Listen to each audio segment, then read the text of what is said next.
Ça, c'est la question qu'on se pose tous. Jingle.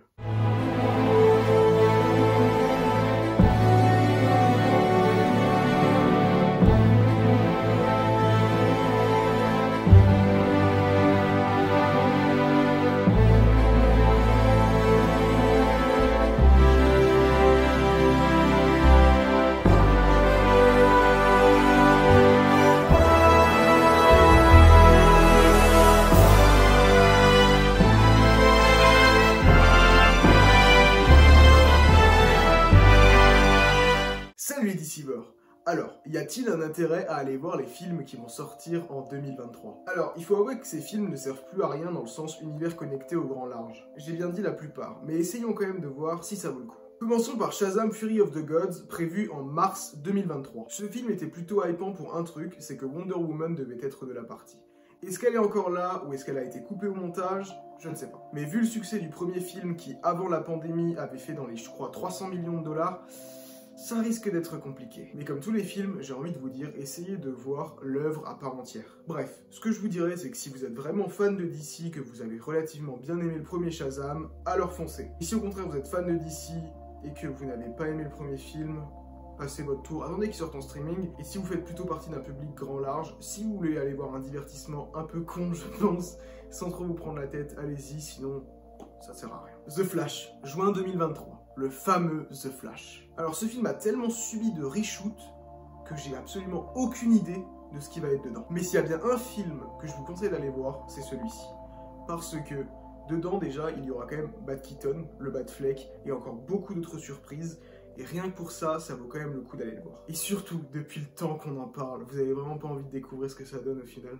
Chose importante, c'est que beaucoup de gens pensent que ce film va être un redémarrage total. Moi, je pense pas. Je vois pas l'intérêt qu'ils ont en fait à faire le genre de redémarrage à la fin de ce film, alors que beaucoup de gens, je pense malheureusement, n'iront pas le voir. Là où ce qui me fait peur, c'est dans ce film et dans les autres qu'il y ait des fins ouvertes. Des trucs qui nous hype de fou et qu'on sait qu'on n'aura jamais. Ça serait vraiment dommage. J'espère qu'ils ont pu essayer au montage ou tourner des scènes dans les reshoots qui pourraient quand même laisser une fin à l'univers. Mais vraiment, The Flash, je vous conseille d'aller le voir parce que je pense que ce film va être quand même incroyable. Blue Beetle, août 2023. Ce film, je vais pas trop m'étaler dessus parce qu'une vidéo sortira la semaine prochaine. Ce que je peux vous dire aujourd'hui en tout cas, c'est que s'il y a un film parmi tous ceux qui sortent en 2023 que vous devez aller voir, c'est celui-ci.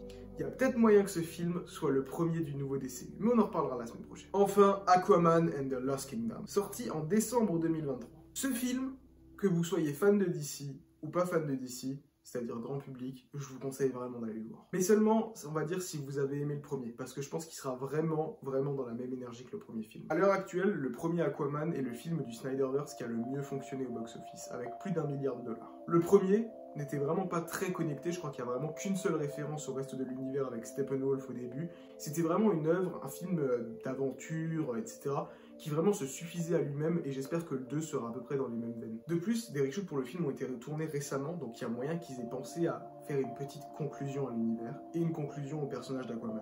Je vous rappelle que le grand public, c'est pas nous. Nous, on est les gros fans de DC.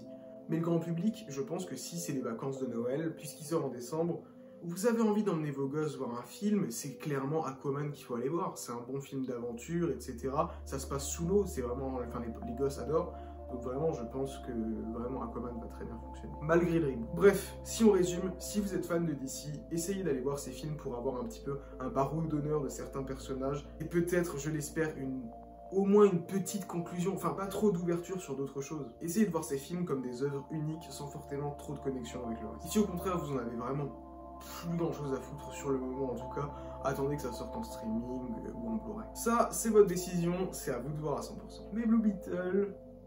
allez peut-être le voir quand même. Pour finir, ce qui est en fait relativement décevant, c'est qu'on s'attendait vraiment à ce que l'année 2023 d'ici soit incroyable. Avant qu'on ait l'annonce du reboot, c'était quand même 4 films qui semblaient vraiment être très cool. Donc forcément, si vous étiez un gros fan de Snyderverse ou même de DC en général, parce que ça touche vraiment tous les fans, forcément il y a de la déception. Dites-moi dans les commentaires ce que vous pensez, partagez la vidéo, laissez un pouce en l'air, abonnez-vous ici sur TikTok, le TikTok est dans la description. Il ne me reste plus qu'à vous souhaiter de joyeuses fêtes. Allez, pour nous comme on dit Québec. And then she kissed my face, yeah. I'm falling. I was all in. Now I'm running to survive. You got me in overdrive. I'm running, yeah, you've done it.